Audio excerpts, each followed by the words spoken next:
and fear, they're not contradictions. This is important. They're not contradictions.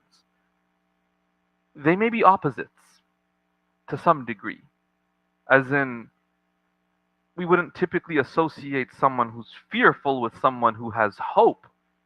But in our case, they do simultaneously exist. And what would we call the opposite of fear? The actual real opposite of fear would be what? Anyone? Can't hear you. Confidence. Okay. I think it would manifest as confidence to some degree, but what's bravery? You'd show bravery in the face of fear, yeah? Courage, also in the face of fear. The opposite would be, I think, something like security and safety. Living in fear versus living in safety. Um, what's the opposite of hope? Despair. Beautiful. Despair.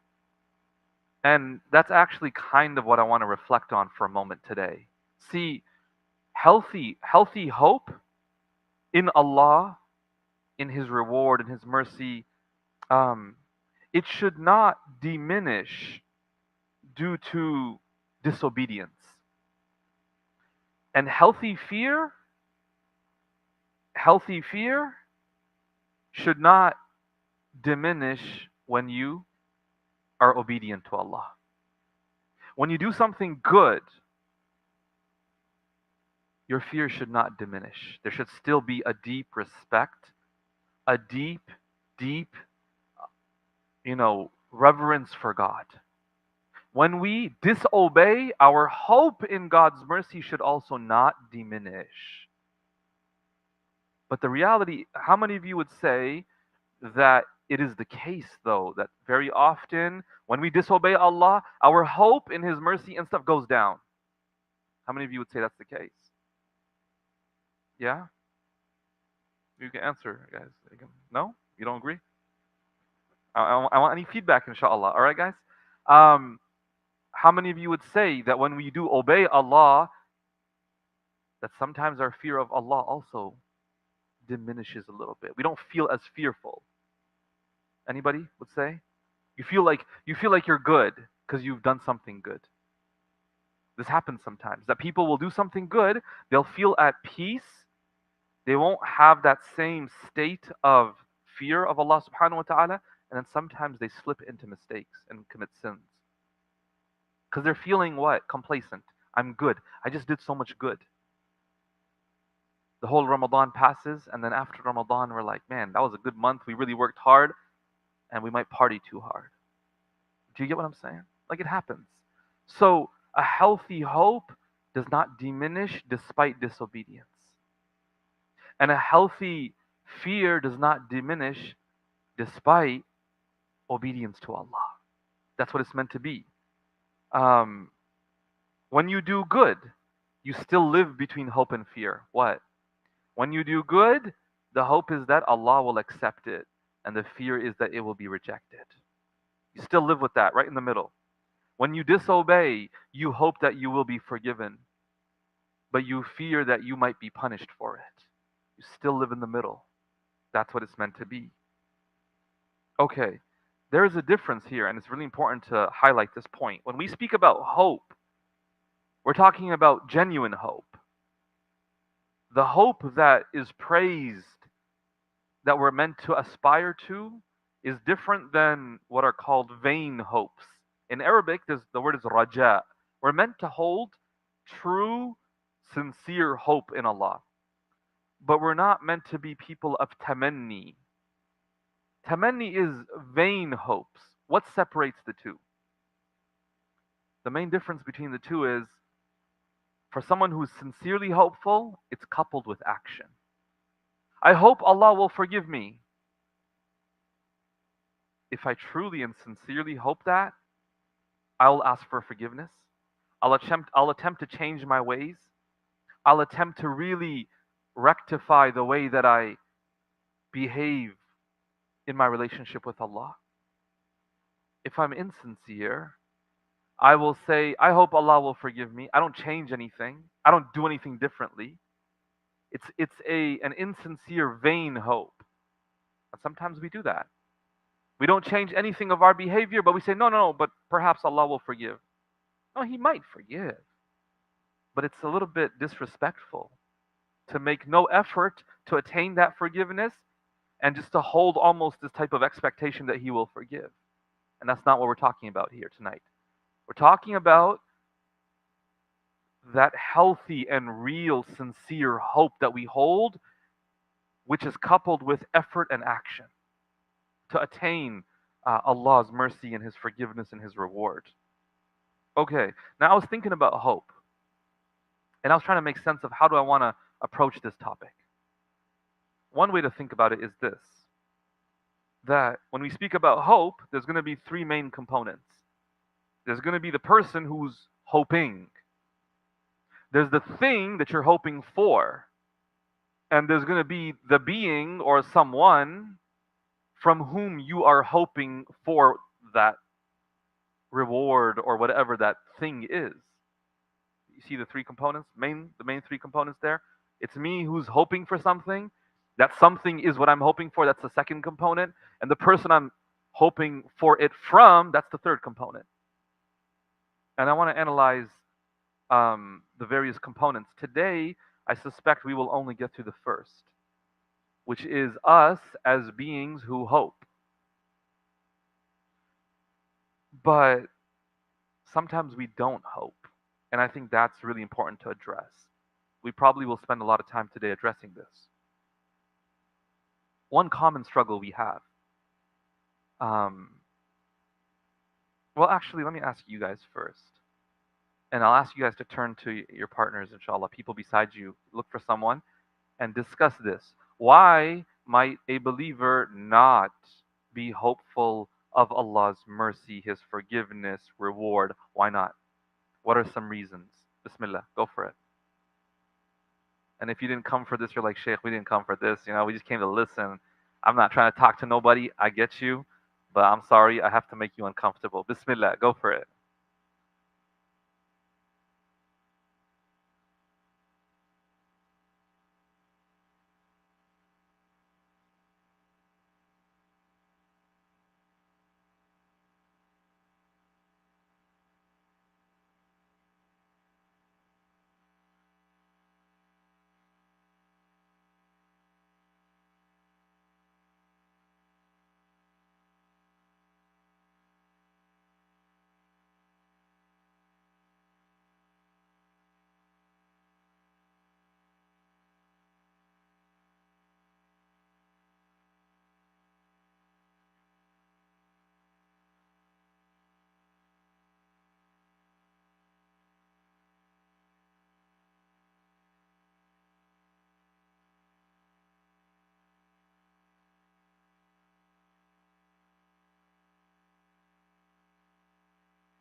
All right, let's bring it in, guys. What did you guys come up with? What are some reasons that a believer might not be hopeful of Allah's mercy, His reward, His forgiveness?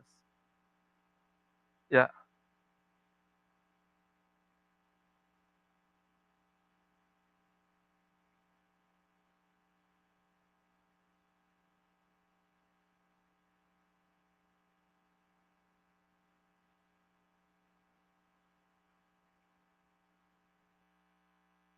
Okay.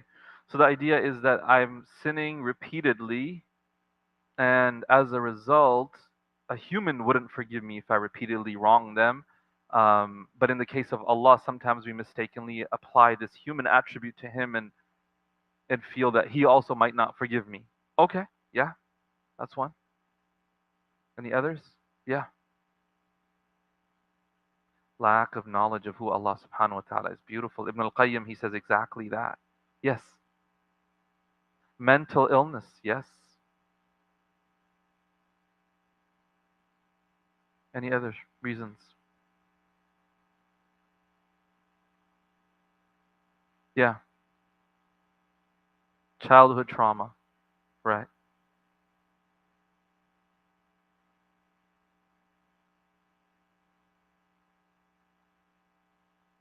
Mm-hmm. Mm-hmm.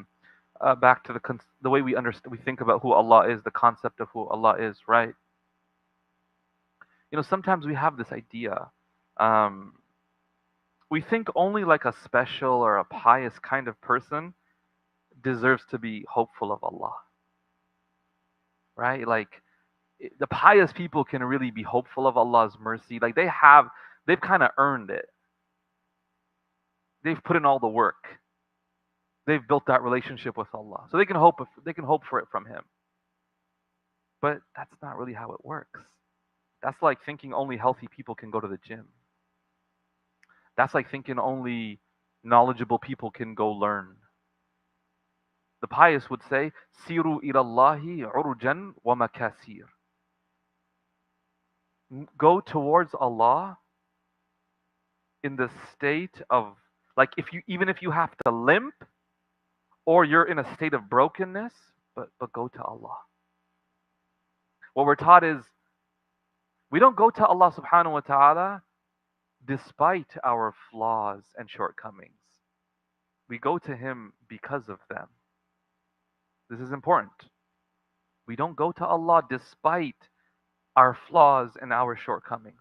We go to Him because we have flaws and shortcomings. Because who else would you go to? فَلَئِن طُرِدْتُ فَلَئِن طُرِدْتُ فَأَيَّ بَابٍ أَقْرَعُ. Oh Allah, if you shut the door on me, which door do I go to? Who else can forgive you? Who else can save me and you from the fire? It is one Allah. And so, one of the greatest obstacles we face in our relationship with Allah and in being hopeful is seeing ourselves as unworthy. Think about someone who applies for a job. Or rather, they choose not to because they think, what? I'm not worthy. They're not going to hire me anyways. Oh, yeah, they hire people, sure, but me? No, they won't hire me. So I won't even apply. Maybe, is it possible, just from a rational perspective, isn't it possible that if they apply, they could be hired? It's possible. But when the individual chooses not to apply, then it's not possible, really, unless the recruiter reaches out or something. But it's not really possible. And the question then becomes, why might someone not apply? Because they don't see themselves as worthy. I don't meet the qualifications.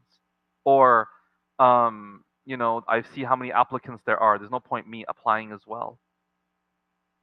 And when we deem ourselves unworthy, we lose hope. That's really important here. Why might we not be hopeful of Allah, of His mercy? Because we don't see ourselves as worthy. Why would I deserve it? And I'm going to come to this at the very end, but we just don't see how it's possible that someone like me, that word, someone like me could be forgiven. Allah could bring me close to Him. Why would He want me close to Him? There's a hadith or a saying from Al-Bara ibn Azib. A man came to him and said that there's a verse in the Quran. Allah subhanahu wa ta'ala says in the Quran, وَلَا تُلْقُوا بِأَيْدِيكُمْ إِلَى التَّهْلُكَ. Don't throw yourself into destruction with your own hands. So he asked Al-Bara, he said, is this talking about people who, go out in a battle and they kill someone or they're killed? Basically, is this verse referring to the idea of, like, don't go and fight lest you be killed because then you cause yourself to get killed? Is that what it's talking about? He said, no. Don't throw yourself into destruction with your own hands means what? It means it's talking about a person who commits a sin and then says, Allah will not forgive me. Allah will not forgive me. This person by despairing in Allah's mercy, by not seeing how it's possible that Allah could forgive them, has actually ruled upon themselves that they shall not be forgiven. So this is a serious matter. The idea that you or I, for us to think that Allah will not forgive me and I'm not worthy of His mercy or forgiveness or having a relationship with Him, that's a serious matter. It's not just something that we lose out on, it's detrimental to our spiritual progress and growth. And so we have to overcome this hopelessness. The believer cannot be hopeless, because if you're hopeless, then there's no point in trying. And if there's no point in trying, you're not going to do anything. Why don't I pray? I don't pray because I don't think it's beneficial. I don't think someone like me would benefit from prayer. So I want to explore this now, because I've been thinking about this. How could they, with Allah being so merciful and so forgiving, how can an individual truly believe that no, there's no hope? Have y'all ever talked to someone who really just did not feel like they had a possibility of being in good standing with God? How many of y'all have spoken to someone like that? It's really challenging, because you try to tell them like, no, come back. Like they're like, no, don't worry, you don't know me, man. You don't get me. Like what I've done, what I've been through. Like someone like me, no. Like you, mashallah, you come from a good family or whatever. You do this or you've done this. Me, no. And they won't even try. They don't think it's worth it. So how could you ever succeed potentially? How could you ever potentially connect with God if you don't even take the first step? And Shaitan has mission accomplished. Mission accomplished for Shaitan there. Because that's it. He's made you despair. That's all he wants from us. Okay. So I want to explore this idea of human beings believing that they're worthless or really having low self-worth. Because if you have that, and this happens even like relatively speaking, where you might not think you're worthless, but you think I'm not at that level. You know what I'm talking about? Like, yeah, no, I know Allah will forgive me, but like for me to become pious, no, that's I can't get there. Someone like me won't get to that level. You know, I was talking to somebody who's taking a class, or they were debating whether or not they should take a certain class, and their whole, the thrust of their argument to me was this. They're like, someone like me doesn't take this class. I was like, what does that even mean? Someone like you. What's the prototype that we're talking about here? They were like, no. Like, if you look at who I am and the kind of person I am, I'm not befitting this class. Like, it's not appropriate for someone like me to take it. They didn't think they were worthy. No, they prayed and they did all that stuff. But now you start to like higher up the level of perceived religiosity, and they go, no, that's not for me. Oh yeah, the pious people do that stuff. Me, no, I don't do that. And it's not because they don't want to. They just genuinely don't think that someone like them should be taking that class. Sometimes we feel like that with our halaqas and stuff, right? Like Monday Night Thrive. Maybe some of us for the longest time didn't feel like we really belong here. No, this is for like good people. With the lifestyle I live, like no, I probably shouldn't be here. No, and I understand. I want to explore that now in more detail. Um, so there's a term that researchers, Eugene Segan among them, this term they've come up with that they say is one of the most powerful reasons why we see ourselves to possess low self-worth. Either we're completely worthless or it's very low self-worth. And they call it the pathological critic. The pathological critic in our heads, in our minds. And this is very important. Every one of us has a voice in our head. Everybody does. But some people have a critic in their mind that's way stronger than other people's.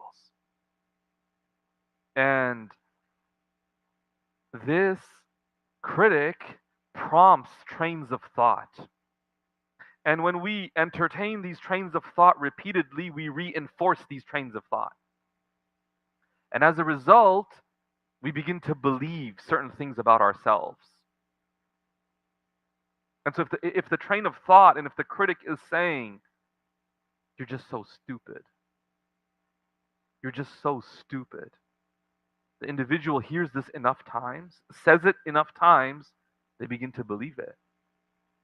And maybe in that case, then, when someone is shown a certain class, maybe you should take this class, they say, I'm too stupid. Like, why would I take that class? Someone like me would not, I can't learn this. And it's rooted in a belief of unworthiness. Now the question becomes, how does that critic develop? Anyone? I think many of us will be aware of where the critic comes from. We're not talking about just an inner critic. We're talking about a pathological critic. And we're going to explore like what's so pathological about it. Yeah.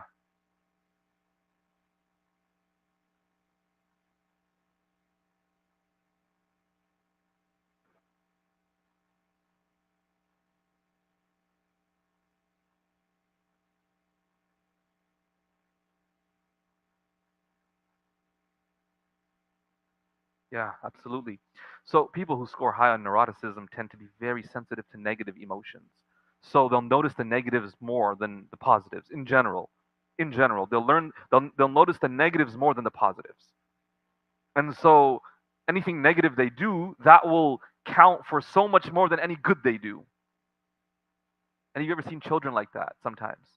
Where you could praise them 10 times, but if you criticize them even once, it has more of an impact on the child than the 10 praises you gave them. And for other children, it's like a 1-to-1 ratio. Everyone praise, one criticism, they're good. They're not overly affected by what you said. You're right, from a nature perspective, absolutely. But also from a nurture perspective, like you mentioned, is the and this is the challenge, is for us to recognize that that pathological critic is not us. Like, it is in our heads, yes, but it is not our idea. The ideas and the messaging that it's sending is not rooted in us. We heard it from somewhere. We heard it from somewhere. And it sticks with us. Do you understand? And that becomes a challenge also, is to identify where it came from. This is very critical, guys, for all of us here, because the amount that we can hold ourselves back, we can be our own greatest obstacles. The way we can give up on ourselves so that nobody can help us. No, think about that. Because if someone else comes along and says, hey, like, I really want to help you, and you just say, no, but I'm doomed. There's nothing you can do because I'm doomed. Because I've reached that conclusion. I believe the thoughts in my head that I'm doomed, that there's no way for me to come back. So this is a very serious matter. It's to identify, wait, where did this come from? What are the types of things? If you catch yourself saying and thinking about other people in the way that maybe your parents thought about you. I've seen this. It's so common. I see somebody who's very sensitive to judgment, and yet sometimes they can be so judgmental. It's incredible. They can be incredibly judgmental to other people, and yet they're highly sensitive to judgment, and they don't recognize it until someone points it out and says, hey, do you notice how judgmental you are to that person? Like, what if that person's just struggling with something and they're like, what? No, they're probably not struggling, they're just lazy. And you know why they say that about that person? Because that's what they say about themselves. When they mess up, and they might even have a genuine reason for messing up, their explanation to themselves is, I'm lazy. And if someone tries to tell them, no, actually, you worked all night, you just went to sleep for 2 hours, sure, you slept in a bit, you're not lazy. No, I'm lazy. And then they won't accept it. They're convinced of it. Where does that judgment usually come from? From having been judged. From that judgment, as young kids, we're very impressionable. And we begin to form values based on what is imposed upon us as valuable. So I'll give you an example. Imagine a child who's constantly told or criticized for their physical appearance. Eventually, what do they start to talk about? Imagine, look at the way you look. No one's going to want to marry you. If you do this too much, no one's going to want to marry you. You look like this, no one's going to want to marry you. What ends up happening? What becomes extremely important to this child, almost inevitably, is what? The idea that my value lies in how I appear and how I look. And so then this child grows up with that. And then they have, since it's important, then they'll look at people who score high on this and admire them. And then they'll compare themselves and constantly feel that what? Well, I'm not thin enough. I'm not ripped enough. I'm not this enough. And I'm not that enough. And then I'm probably not worthy of getting married because who's going to want me? Do you understand? The idea that, hey, you're getting old now. No one's going to want to marry you if you keep getting older. And you hear this enough times and you begin to believe it. No, I'm serious about this. We don't realize how powerful these ideas are in our heads. And we identify with it. That's our mistake. Our mistake is to believe that that's us. And if we could separate the two and say, wait, no, this is the pathological critic. And you can actually fight back on the idea. Anyone ever done that? Where you almost had to like psych yourself up? Where a part of you was like, no, don't do that. You're gonna mess up. You're really it's not gonna go well. And another part of you spoke up and said, no, we're doing this and we're gonna make it happen. Y'all ever done that? Like you have to fight. A part of you wants to just like back off and like not try. But you recognize that no, I can't. I have to try. So then you have another part of you that speaks up and says, no, even if you fail, what's the worst that's gonna happen? At least you tried. And so you have this kind of inner war. People talk about how they're torn. You tear when there's two sides. If everything's on one side, it's not torn. It's just on one side. Torn is, I got this side here and this side here, and they're going in opposite directions. Well, that's the first step. That's one of the first steps, is to develop a counter to this pathological critic. So one of the other ways, in terms of values, we develop certain beliefs about the world. What's important, what's not important. You know, maybe marks are super important. Appearance, money, the way people see you. Because what's emphasized? What are the things that we emphasize on our children that were emphasized on us? I mean, what do your parents value right now? Because unless someone makes an active effort, values can stay pretty consistent. If you think about what your parents value right now, do they value when a guest comes over, how do they evaluate a guest? Do they evaluate the guest based on how they look, based on how much money they have, the type of house they live in, the occupation they have, whether or not they're married? Why do I say that? Because if you can identify right now what your parents find valuable, that's probably what they were imposing upon you when you were younger. And you probably find yourself valuing the same things today. And if you haven't met them, the standard that you set, and we're going to talk about why sometimes we set really unhealthy standards. It's actually, we believe it's in our benefit. I'll explain that. But we set standards and we fall short. And then we beat ourselves up for it. And then we feel terrible. And we don't think we're valuable. And then any opportunity arises, it's not for me. It's for people who are valuable, who have a chance. Like I don't even have a chance because I don't have core value. And so we develop some irrational beliefs. We develop irrational beliefs about ourselves, about the world, about other people. And so that becomes our like ideology. And our methodology becomes cognitive distortions. We interact with the world through cognitive distortions rooted in irrational beliefs. And we'll talk about them. So let's go through some examples. You know, one of the most common ones is what are called should statements. Karen Horney, she talked about this and she called it the tyranny of shoulds. The tyranny of the word should. How many of you have said this recently? You know, I should be this. I should be at this point in my life. Or had someone tell you that. At this stage, you should be there. Don't you see so and so's daughter? Don't you see so and so's son? You know how painful that is?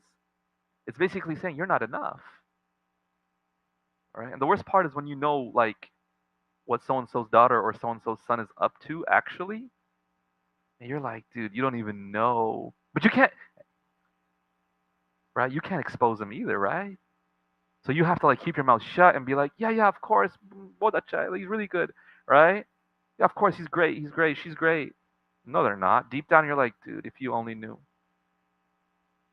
Yeah. So should statements. Um, Here's an example when it comes to our context. I'm worthless. Like I have no, I don't, I'm hopeless. I have no hope, and I'm worthless. Why? Because I'm not at a spiritual level that I'm supposed to be at. I should be at this level, but I'm not. I mean, look at everybody around me. They know how to read Quran in Arabic. I'm 28 years old. I don't know how to do it. So I beat myself up. Do you see that? I don't even try because like I'm terrible. I'm supposed to be at this level and I'm not. And so I'm just not. It's not me. I should be. The tyranny of should. What I should be, what I should be. See, if you say I should and then you actually strive, that's great. But when you say I should and the I should holds you back because you feel like it's a lost cause. I should and I'm not, so there's no point. I'm way behind. I'm too behind. And like I said, this is one of the common things we hear around us from other people. If I ask you right now, think about your age. What should you be doing? Or what should be the state of your life right now? And if you don't say whatever it is right now, if you don't say that, that's a sign you got some shoulds going on. If you're like, yeah, I should be this by now. Yeah, I'm this old. I'm this many years old, so I should be this. That's the should right there. That's the should. Um, and so it involves comparison because you set a certain understanding. At this age or in this situation, I should be this, but I'm not. Comparison. What should you be? No one's been dealt the cards that you've been dealt. You have a very unique life. Why do you assume you should be at someone else's level? And you use that to feel, again, you start to feel very worthless. You feel like you don't have. We overgeneralize. That's another cognitive distortion we engage in. So, what that would look like is if I miss one prayer, well, then there's no point in praying any of them. I miss Fajr today. What's the point of praying the rest of the 4 prayers? Overgeneralization. That this one prayer ruins the whole day, makes the rest of them useless. You ever heard people say that? You do this one sin, what's the point of going for Jumu'ah? Overgeneralization. One mistake is enough to erase all other good you might do. It's basically poison the whole well. So you take one isolated event and you create a broad universal rule. You make one mistake and it just ruins everything. If I commit one sin, there's no point to try to do any good then. Let's just be honest, guys. We're not here to. We don't say this as a critique or an attack, but it's just a reality. How often does this happen? You try to be good, you make a mistake, your parents find out, and then you try to do something good, and you come home and they say, "What? What's the point? Oh, now you're going to the halaqah Monday night? Oh, so on the weekend you do this, and on Monday you go to the halaqah? You attend the masjid? Really?" And you're like, "I'm trying. Like, what? I'm supposed to be perfect before I can go to the halaqah? Like, how does this work?" We overgeneralize. And you see how the pathological critic gains material when we hear these things? We begin to globalize labels.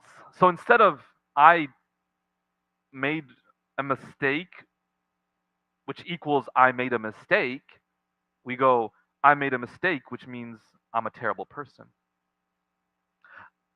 I committed a sin, and we make that equals I'm a terrible Muslim. You see how we do that? I committed a sin equals I am a terrible Muslim. That's not how that adds up. I committed a sin equals I committed a sin. That's what that is. But we begin to take a mistake and make it a label for us. And think about that. If you just committed a sin, well, then you can erase the sin through forgiveness or seeking forgiveness. But if this one sin leads to your entire being spiritually contaminated, there's nothing you can do. You're hopeless. Because that one sin means, and we do this, guys, we do this.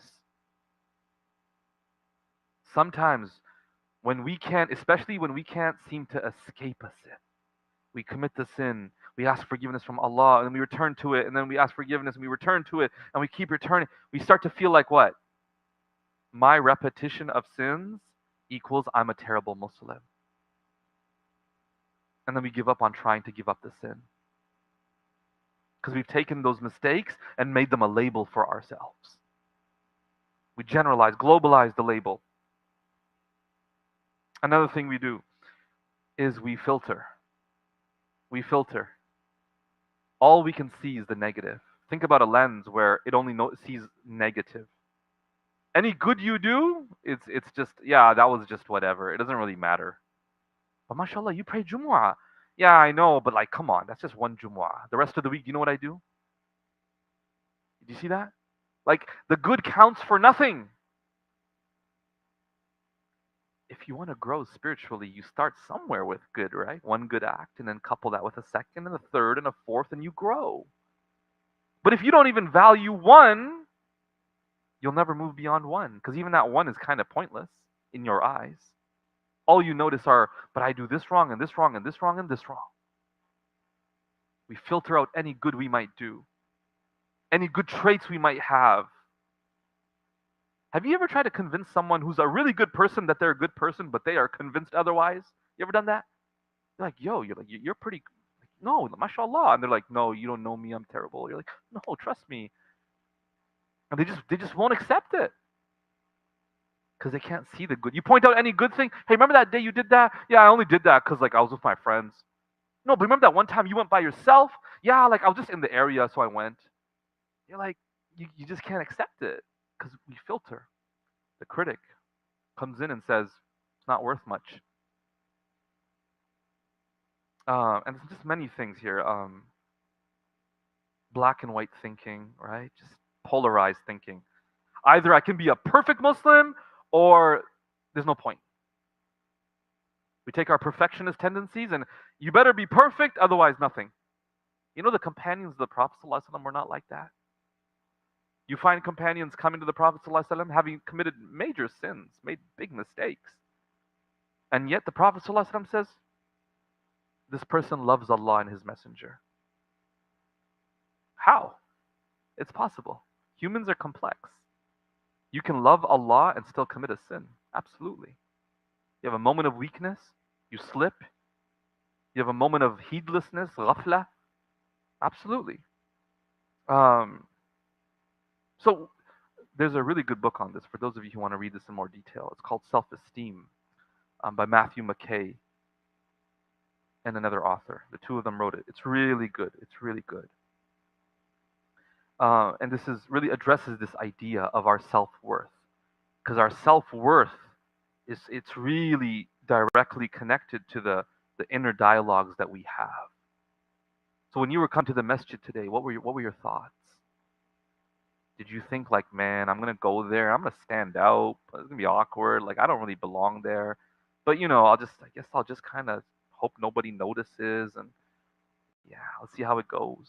Like we don't really feel we belong.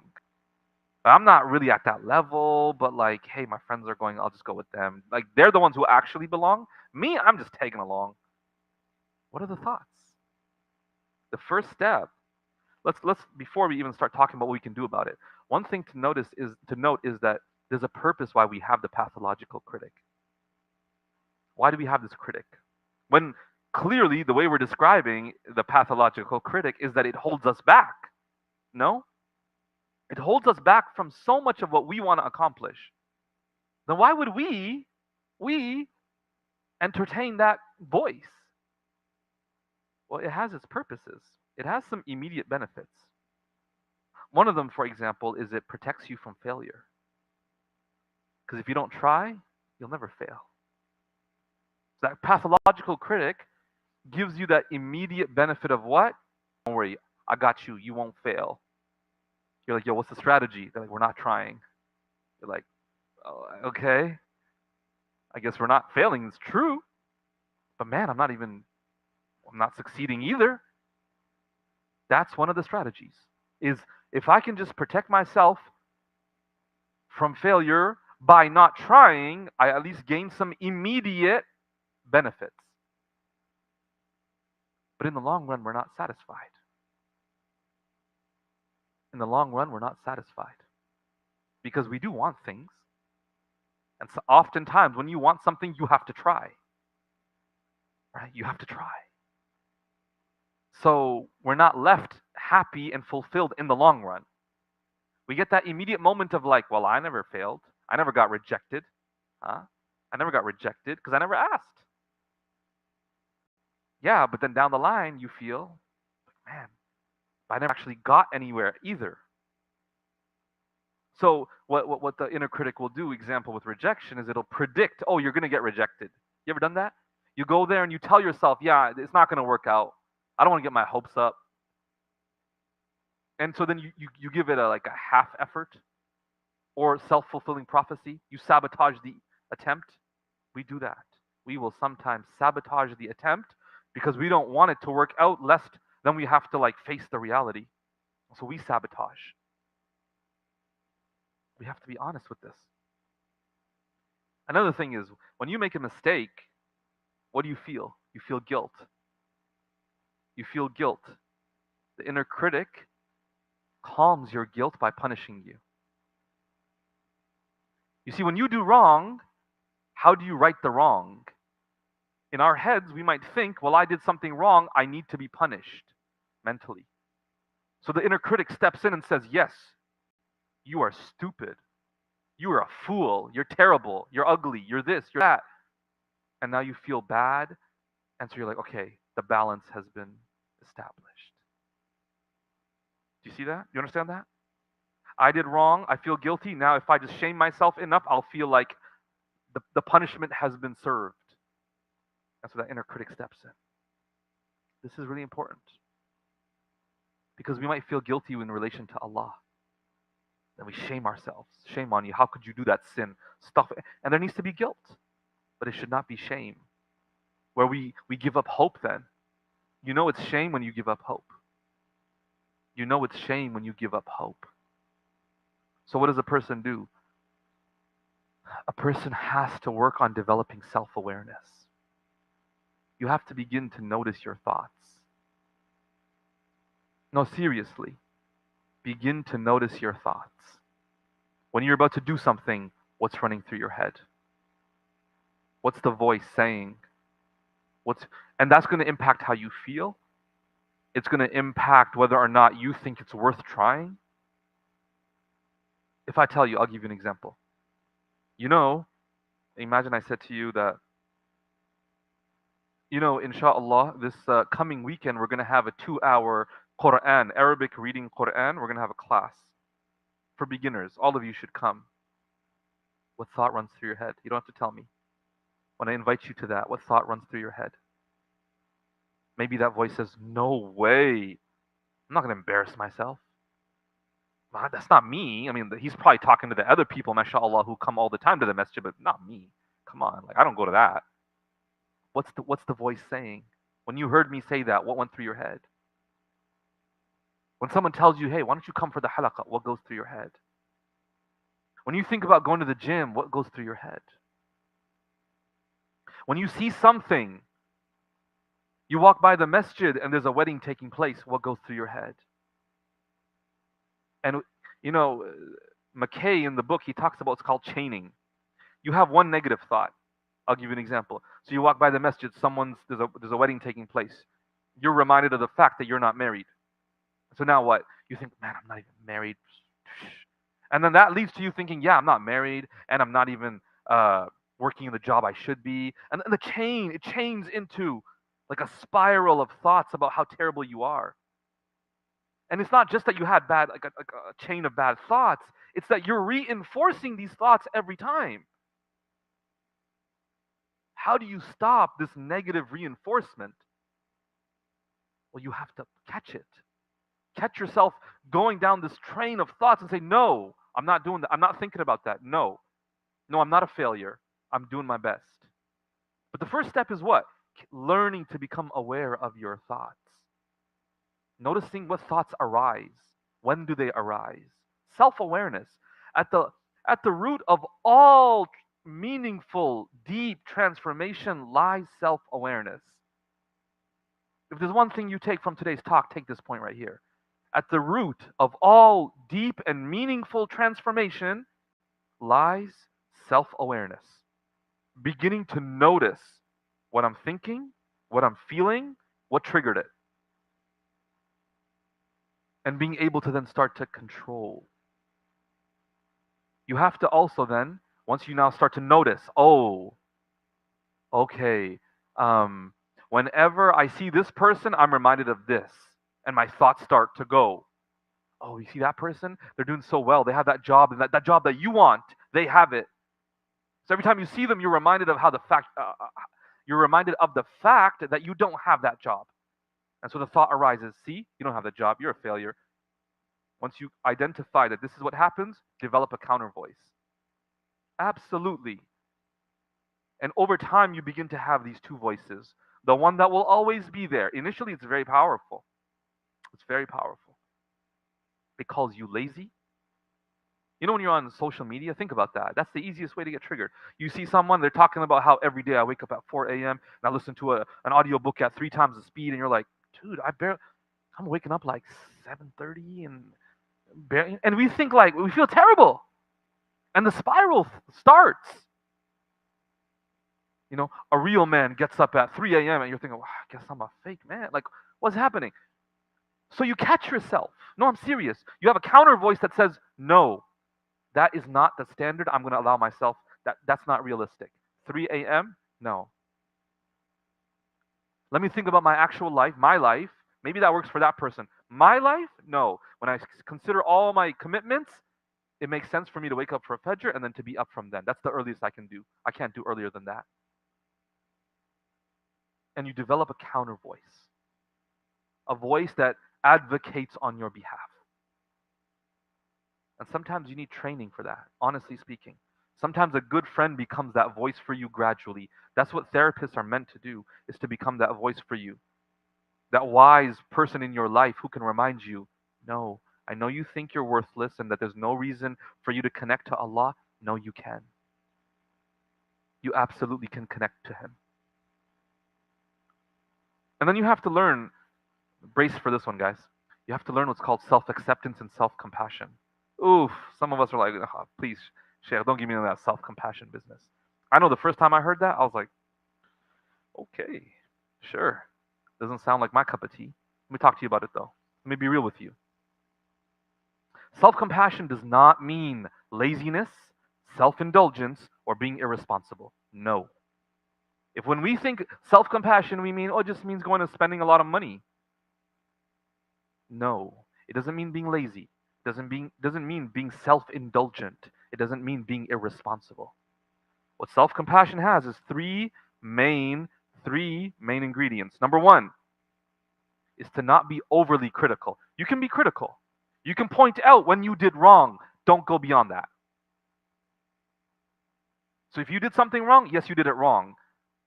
But do you have to go beyond that and say you're a failure and you're this? No. The first thing self-compassion teaches is we don't allow that. I will not go beyond that. I stop, I am critical, and I acknowledge my mistakes. But I don't go beyond that. Number two, you also recognize that there's this common humanity that, you know what? I'm just human. I'm going to make mistakes. I'm a human being and I will make mistakes. Let me not build myself up into something I am not. I'm human, and humans make mistakes. Our Prophet ﷺ taught us that. Every child of Adam will commit sins, will make mistakes. And the last thing is to have mindfulness, which means to be aware of what I'm feeling, to not let myself go, really down a negative path. Be like, look, I messed up, I feel terrible, but you know what? The way I can feel better is not by beating myself up more, it's by repenting. That's what we're taught. That if you make a mistake, you don't just wallow in your pity. We're taught you seek forgiveness. There's a way to balance it out. That's called self-compassion. The last message I'll leave with is we must learn, and inshallah next week we will spend time speaking about this. Sometimes people say, Sheikh, man, like, talk to us about Islam. We come here, man, it's like a psychology lesson. We came for like Islam. This is colonial thinking. No, seriously. This is cultural schizophrenia. The idea that there's all this Islam and Islamic teachings, and then there's all this other stuff. Muslims never thought traditionally in this colonized way of splitting. It was one world view. It was all Islam. It was all, we are servants of Allah. He is our Rabb. Psychology, you cannot speak about Islam in any meaningful way whilst ignoring the psychology of human beings. So we have to get this out of our heads. Shaykh, talk to me about like Quran and Hadith. I am, and I will root it all in that. But discussions of psychology, discussions of the human psyche. Every one of us has a psyche. What I'm speaking about is you. Even if you say it's not part of Islam, I'm talking about you and your psyche, because you have one. I'm trying to help you understand it, because it impacts your ability to practice your faith.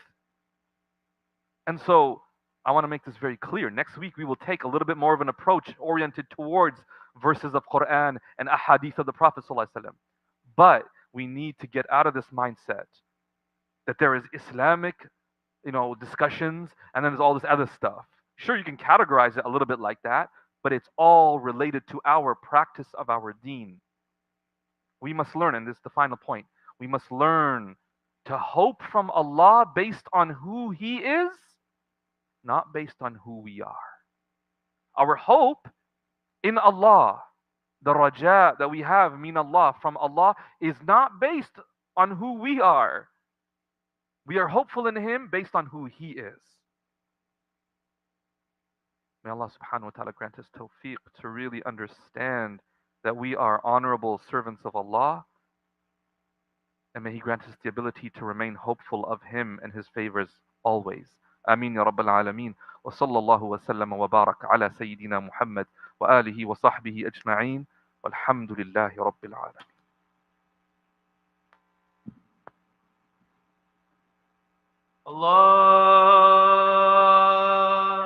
Allahu Akbar,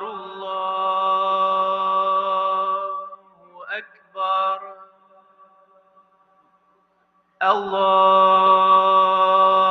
Allahu Akbar, Allahu Akbar. Ashhadu an la ilaha illallah.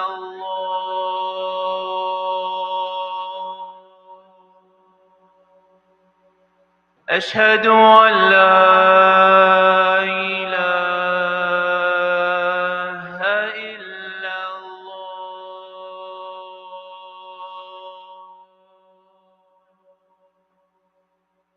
Ashhadu anna Muhammadan Rasulullah.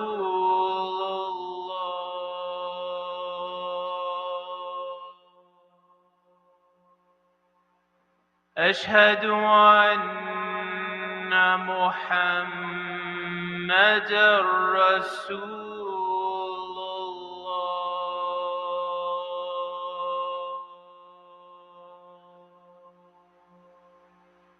Hayy ala salat,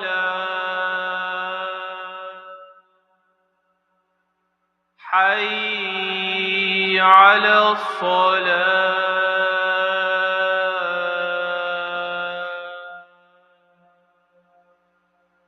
حي على الفلاح حي على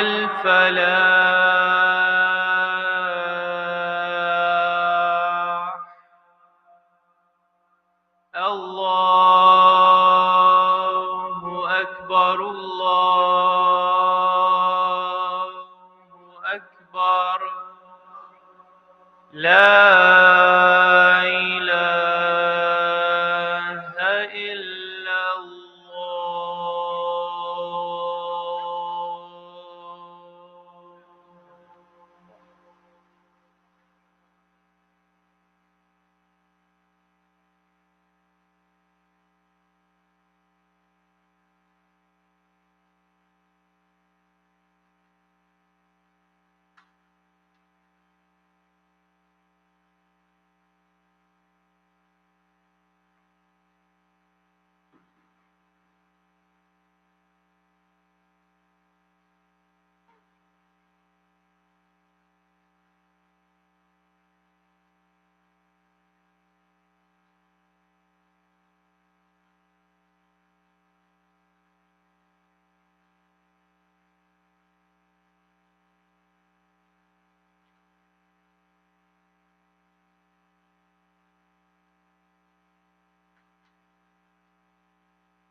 الله أكبر الله أكبر أشهد أن لا إله إلا الله أشهد أن محمد رسول الله حي على الصلاة حي على الفلاح قد قامت الصلاة قد قامت الصلاة الله أكبر الله أكبر لا إله إلا الله.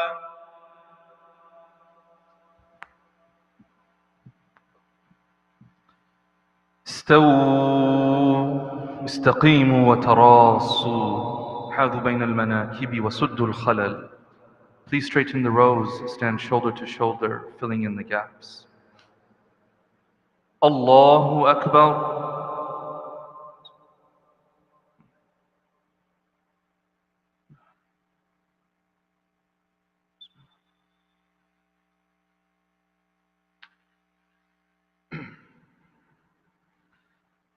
الحمد لله رب العالمين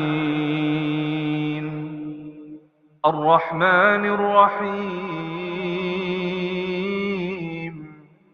مالك يوم الدين إياك نعبد وإياك نستعين اهدنا الصراط المستقيم صراط الذين أنعمت عليهم غير المغضوب عليهم ولا الضالين.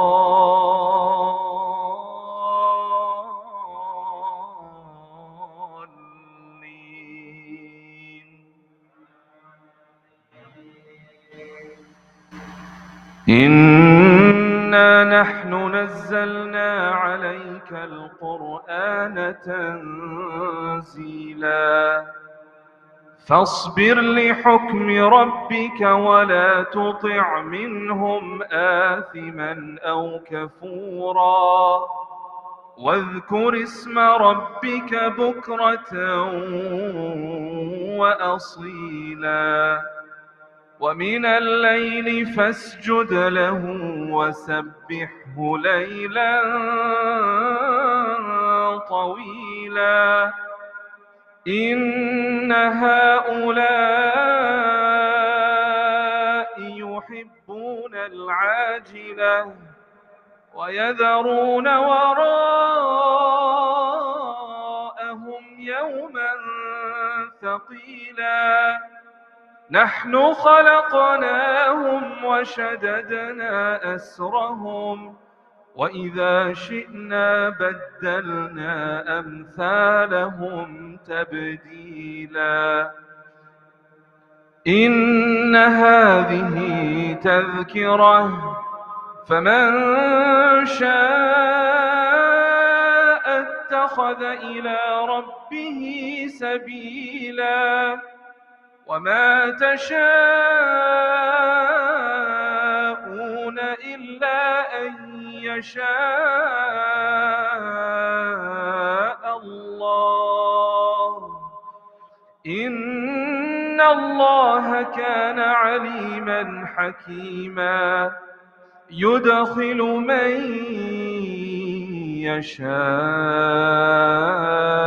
يشاء في رحمته والظالمين أعد لهم عذابا أليما. الله أكبر.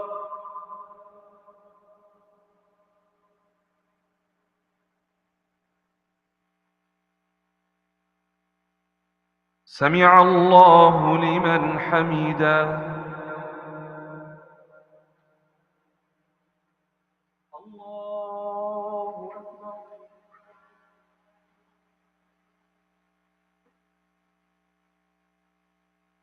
الله أكبر.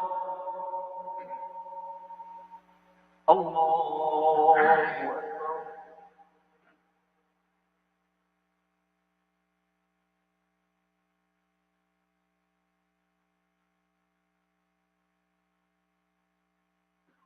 الله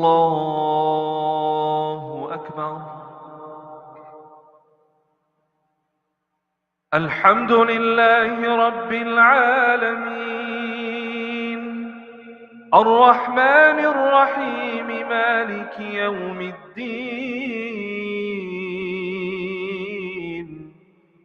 إياك نعبد وإياك نستعين. اهدنا الصراط المستقيم، صراط الذين أنعمت عليهم غير المغضوب عليهم ولا الضالين.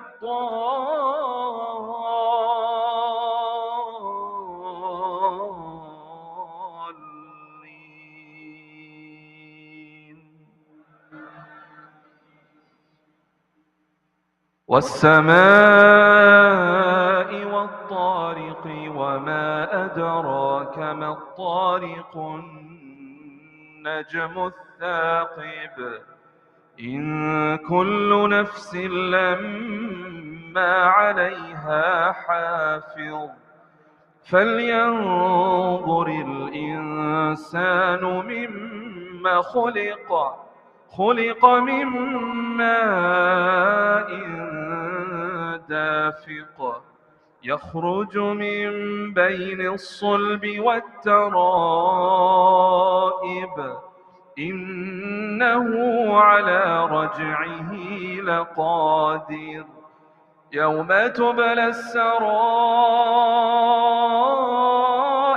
فما له من قوة ولا ناصر. والسماء ذات الرجع والأرض ذات الصدع.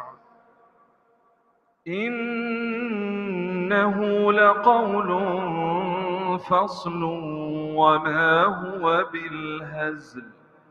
إنهم يكيدون كيدا وأكيد كيدا. فمهل الكافرين أمهلهم رويدا. الله أكبر.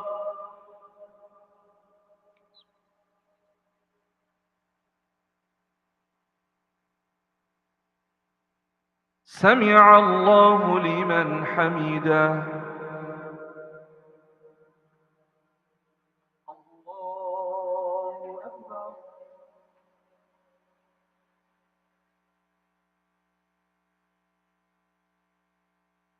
الله أكبر. الله أكبر.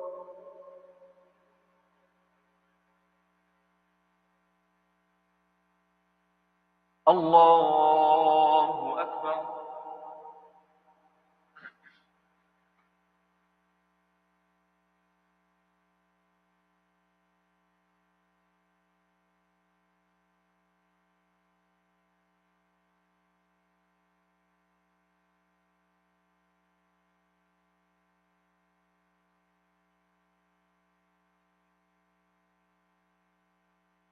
الله أكبر.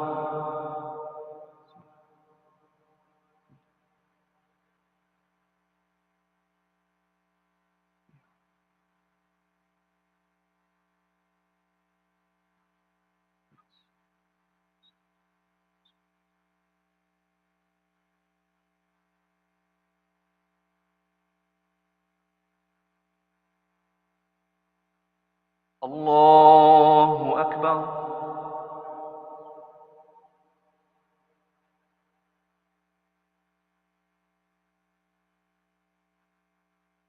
سمع الله لمن حمده. الله أكبر.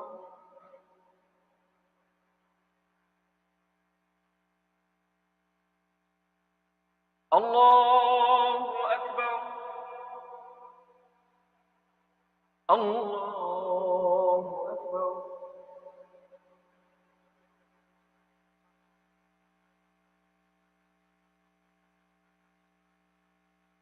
الله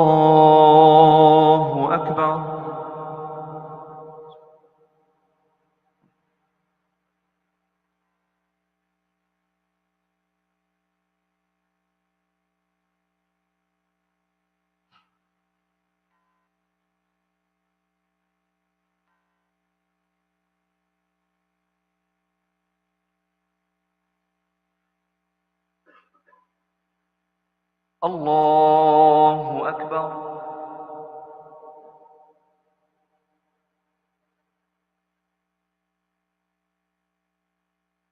سمع الله لمن حمده.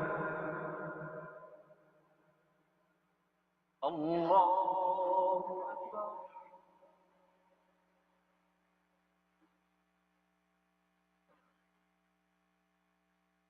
الله أكبر.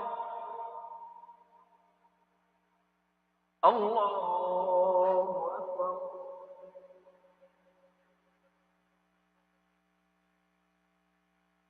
الله أكبر.